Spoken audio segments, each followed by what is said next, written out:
आरोग्य भरतीची परीक्षा होती, आरोग्य सहायकाची परीक्षा होती, कृषी सहायकाची परीक्षा होती, तहसील आणि नगर परिषद कार्यालयांमधून ज्युनियर आणि सिनियर लिपिकांची परीक्षा होती, JNM ची परीक्षा होती, NNM ची परीक्षा होती, पोलीस भरतीची परीक्षा होती, अनेक प्रकारच्या परीक्षा होत्या.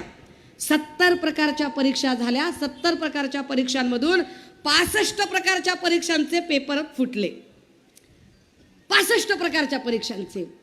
एक परीक्षा द्यायची असेल तर पोरांना किती पैसे भरावे लागत आहेत?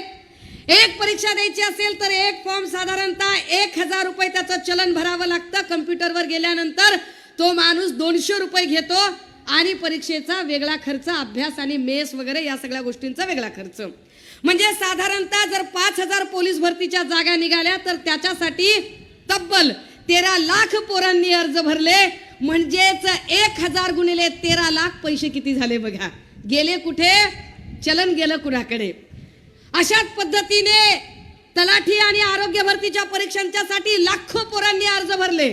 पण झालं काय? 65 प्रकारच्या परीक्षा फुटल्या. म्हणजे 65 प्रकारच्या परीक्षांमध्ये जेवढे अर्ज भरले होते तेवढे पैसे गेले. या घोटाळ्याबद्दल, या भ्रष्टाचाराबद्दल कुणी ब्रह शब्द काढत नाही. का फुटले?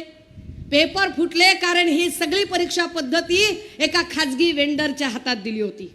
खरं तर नोकर भरतीची परीक्षा प्रक्रिया ही सगळी सरकारी पद्धतीने हाताळायला हवी होती.